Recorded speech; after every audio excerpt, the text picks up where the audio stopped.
It's Paula from Plantland, and I'm going to do a little short class on growing strawberries and raspberries. Seems to be one of the things people are asking lots and lots of questions about right now. And we have our stock of bare root strawberries and raspberries in to sell. So first thing I'm going to talk about is how you buy these things. This is a raspberry cane. These are both raspberry canes. This is a strawberry plant. So you're buying them bare root, which means we're not selling them to you potted up in any kind of soil. They're not in a pot of any kind. They're not in little packs. You're just buying a bare root plant. So a lot of people are asking the question if they can buy these now because they don't think they can plant them till later. We realize some parts of the valley there's still snow on the ground, so things like that. And the answer to that is a pretty simple yes. If you buy these now, you have two choices.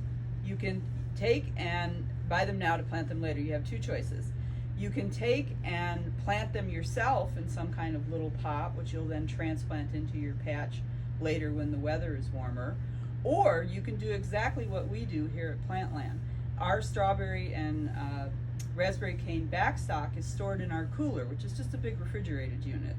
So you could put your strawberry purchases, your strawberry crowns, into a paper bag and store them in the refrigerator for up to 2 to 3 weeks.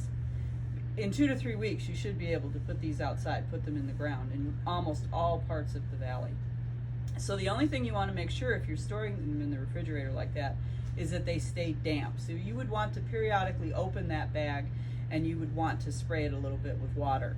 Now you don't want to use a plastic bag, you don't want to use a plastic container, you don't want to use anything that's going to hold too much moisture. It's very, very, very important that when we say paper bag, we really do mean paper bag. Raspberry canes, now those are a little bigger. You might not want that in your fridge, but it's perfectly fine to take this raspberry cane and store it in a bucket of dirt so that you're just taking it and putting it in a bucket of soil out in the garage, out where it's cool. You don't want to put it in the house where it's warm. You want it to stay someplace where it's cool. We're trying to keep that temperature down. So we have very good handouts, both available on our website, plant-land.com, or you can ask for these handouts when you come in to purchase the plants. Strawberries and raspberries are something that you can plant in the ground. We're getting pretty close to the time of year when you can plant these in most parts of the valley. Down on Flathead Lake, I wouldn't think twice about planting strawberries or raspberries in the soil because it's getting up to be in that 40 to 50 degree range or so. Both of these are things that you're making a permanent planting for. What I mean by that is these are things that are going to grow year after year after year in the same spot. So you need to do a lot of extra work to prep your bed site, and we talk about that a lot in the handouts about what both these are going to need. You need to have pretty good soil. So they're not going to do well if you just till up some of our native soil. You want to have soil that you've amended with compost or rotted manure or something that's going to make that soil good soil. You want it to be relatively rock-free, and here in Montana that can be something of a joke. We always say if we dig a hole at our house the size of a 5-gallon bucket, we take 2 5-gallon buckets of rocks out of the hole. We're talking about rocks bigger than a golf ball. So little pebbles and things like that, we're not so much worried about getting that out of the soil that you're preparing for these permanent plantings, but any rock that's much bigger than a golf ball you need to get out of the soil. So you're going to prepare beds that are going to be semi-permanent. The other thing that's really important is weed control. So if you're just digging up a fresh patch of ground, you can use chemicals to spray to get rid of those weeds ahead of time before you till it, before you turn it up. You should hoe or till in some fashion before you do the deep tilling so that you're not just tilling in weed seeds. So you're taking and getting rid of those weeds that are in that patch or grass that's in that patch before you start creating the bed for the permanent bed for these raspberries and strawberries. Weed control is really important. If you're starting a new patch, you're probably going to fight weeds for the next few years until you really do get all that weed seed that's in the soil out and taken care of. Mulching becomes very important for these kinds of beds. So you do want to have some foresight and some planning when you're thinking about where you're going to put your raspberries, where you're going to put your strawberries, and that bed that you're going to create for them. Raspberries also need a support system of some kind. They need to have wires and posts of some sort that they can grow up in between, so they have support. Strawberries, on the other hand, because they have such a shallow, extensive root system, they need to be in a place where their roots aren't going to get walked on all the time. So if you make a strawberry patch and you have a path right next to it, odds are pretty good that the strawberries right next to that path, where their roots have gone out into underneath it, are going to get walked on all the time. The strawberries are going to struggle a little bit. Again, this is all stuff that's in our handouts that are very good for learning how to do this. So let's talk specifically about each fruit to start. Strawberries are sold in what are called have what are called crowns. And what a crown is, and Michelle's going to really zoom in here, is we have the roots of the plant, and then we have the green part of the plant up here, this top, and then we have this tissue in between, and that's the crown of the strawberry plant. It's very, very important when you're planting your strawberry plants that you don't plant so deep that the crown is completely buried, and you don't plant so shallow that the crown is completely out of the ground. There's a good diagram on our handout that shows you're trying to plant right about the middle or so of that crown, so that about half of it is underground and half of it is above ground. If you plant them too deep, the crown will rot in the wet soil, the plant will die. If you plant them too high, the crown will dry out, being out of the soil, and the crown will again die. So that crown is very important. Additionally, in the fall, when you're cutting back your strawberry plants, when you're cleaning up your strawberry patch and tidying it up for winter, you want to be very careful not to cut that crown. Sometimes you find advice online that says that you can just go over your strawberry patch with the mower, set it with the blade set a little higher. That's really not a great idea. Unless you've got a huge patch that you just can't imagine doing all of it by hand, you really should be doing it so that you can pay attention to not cutting down into the crown. You can see when this bare root was harvested what they did. You can see how much was left. You can see it's starting to get little starts going too. So when you're planting this strawberry plant, you're going to plant them individually in little hills. Each strawberry plant requires about a square foot of space. So you can plant strawberries in rows, you can plant them in square foot increments in a square. And you're going to take and you're going to spread the roots out just a little bit, and you can kind of see what I mean by this has lots of shallow fibrous roots. This is what we mean by that. So these roots are the roots that you don't want to be walking on all the time, you don't want to be stepping on all the time. It's part of why when we plant strawberry beds, we wouldn't plant a huge square, a 12 by 12 square, because we would have to walk too much into the interior to get to harvest berries. So we want to plant so that we can reach in and harvest our berries. So our squares need to be smaller, usually somewhere around the 4 foot mark. So you're going to spread those roots out, put the crown at the correct depth, and plant your little strawberry plant. You can plant these once the ground temperature is warm enough. We're talking about in the 55 or so degree range. You're going to see some of this green growth on the top. We've talked about hardening off in other classes. You can harden these off. You can take these strawberry plants, put them outside on a nice day, bring them back in, put them outside, bring them back in. Again, don't bring them into the warm house. They need to go into a cool spot. Strawberries only need 2 or 3 days of hardening off, because basically, think about this. We've put this in the fridge. We've been putting this in our cooler. So they don't need a ton of hardening off the way some other tender kind. So you've planted your little strawberry patch, and you get strawberries through the season. The other thing I need to talk about really quickly with strawberries are the 2 different varieties. There's actually 3 different varieties or categories of strawberry. There's what's called June bearers, there's what is called ever bearers, and there's what are called day neutral strawberries. June bearers we typically don't sell here in Montana because our climate just isn't very well suited for them. Day neutrals, and because of my mental dyslexia, I have to make sure that I say this right. The everbearers are rather a misleading name. Everbearers actually produce fruit in one big crop and then produce smaller amounts of berries through the season. So if you're looking to grow strawberries so that you can make strawberry jam, for example, or any preserves of any kind, you're going to want to plant everbearers, because that's going to give you that big crop that you can process all at one time. Day neutrals, on the other hand, tend to produce a small crop through the season.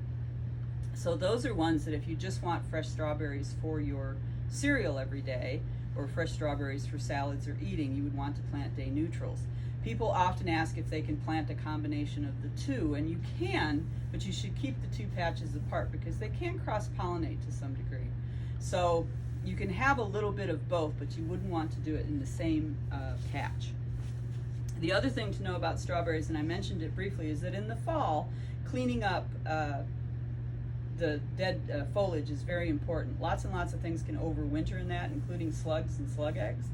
So you want to do a good job of cleaning up, and then mulch your strawberries with something like straw over the winter. We do talk about mulch for both strawberries and raspberries during the growing season because it's good to keep moisture in the soil, and it's good to keep weeds down, and it also means that your berry, your fresh fruit, is going to be resting on a nice mulch rather than resting on soil. So that's a quick overview of strawberries. There's lots more information in our handout. Now I want to talk about raspberries. Raspberries, we plant canes, and these are two different canes, and I brought these two out for a reason.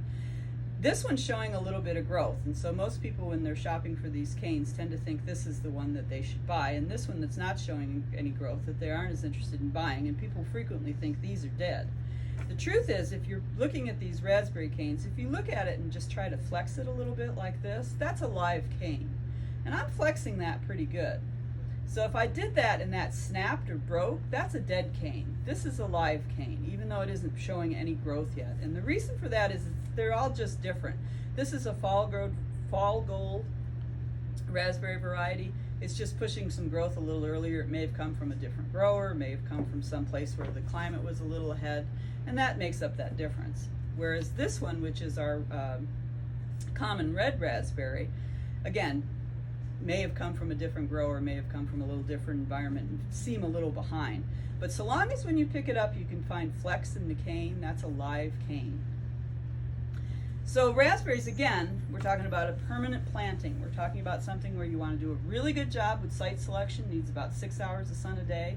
You're going to want to do a really good job of soil prep, so you're going to make sure that if you're using our native soil, that you're amending it generously with compost or manure.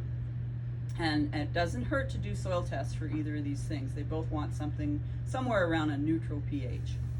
So your raspberries, we typically plant in a row, and we typically need to have some kind of support for them. Raspberries grow tall canes. Here in Montana, you can get canes that are 5 or 6 feet or higher tall.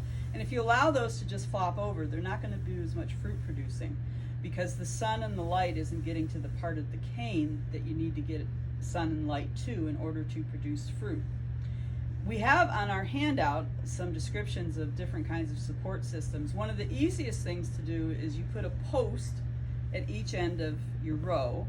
You put crossbars at about the 4 foot and about the 2 foot level, and then you put wire, baling wire, in a square, or in a rectangle. So you're basically making 2 rectangular boxes at the 2 foot level and at the 4 foot level that your canes are going to grow up in between, and that provides good support.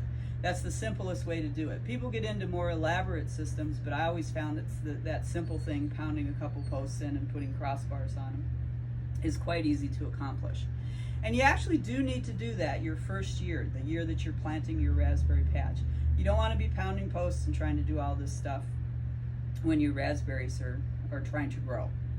The other thing to know about raspberries is almost all of the ones we sell, or I think all of the ones we sell, produce on second year canes, produce on old wood, which means the first year that you plant raspberries, they're going to spend time. This is going to send up new shoots. You can see on the roots of this plant things starting to come up. Those are new raspberry canes coming up. So this bare root stem is going to produce new shoots. Those shoots aren't going to produce berries this year. They're going to produce berries next year. When you're first planting your raspberry patch, it's pretty important to know that, because you're not going to get a huge crop. You may get a handful of berries, but you're not going to get a huge crop until those new shoots are allowed to come up and produce fruit the following year. So once your raspberry patch is established, it's important to know this, because what you're going to do every fall or in the spring, you're going to prune out the canes that produced fruit the year before. And you usually can tell that which ones did that, because they'll have the little part, the little cap left that the fruit was on. So all of those canes that produced fruit the year before get pruned out completely to the ground to allow the canes that are still there that grew during the growing season, the previous growing season, to fruit this year. This is one of the confusing things about raspberry growing for folks, is that you have to prune out canes and you have to allow these other canes to grow. So in the fall of your first year of having raspberry canes, you should have your canes growing up, and they should be supported by some kind of system. And because of things like wind and snow load and stuff like that, I always take my raspberries and kind of tie them loosely together in a bundle, and then tie that bundle together to the wire. And so you end up with quite a few little bundles tied to the wire, just trying to protect those canes that the plant has spent all its time producing, that are going to produce fruit the following year. I hope that's clear. We explained it again on our handout in quite a bit of detail. So those canes that produced fruit the previous year are not going to fruit again, so there's no point in keeping them. The plant will let them leaf out and will let them continue to grow, but the truth is they aren't going to produce fruit, and the plant is just wasting energy. So it's very important that you start to understand which canes are going to produce fruit and which canes you need to get rid of. Raspberries and strawberries both are what we consider heavy feeders. So that's part of why you start with really good rich soil, and it's why that we tend to feed them very heavily in the spring. Mine, I like to just give a good dose of compost and some bone meal in the early spring so that they produce really well. And I've done soil testing at the beginning, but because this is a bed I've prepared and I know I've kept putting material into, I don't tend to do a lot of soil testing after the fact on those kinds of patches. You can, but it isn't necessarily necessary. That is a really fast overview of strawberries and raspberries and growing them. We have lots in stock right now here at Plantland. We do run out of those in the early season, so it's not a bad idea to buy them ahead of time. Our staff can remind you of the ways that you can store them until you're ready to plant them. And we do have good handouts on our website, and you can ask for the handout when you come in person. So again, Plantland is open Monday through Saturday, 10 to 4. We have special shopping hours for the elderly and people who have special needs on Tuesday and Thursday mornings from 9 to 10 a.m. And we have lots of raspberries and strawberries in stock right now. So come on in and see us. This is Paula from Plantland, and happy gardening.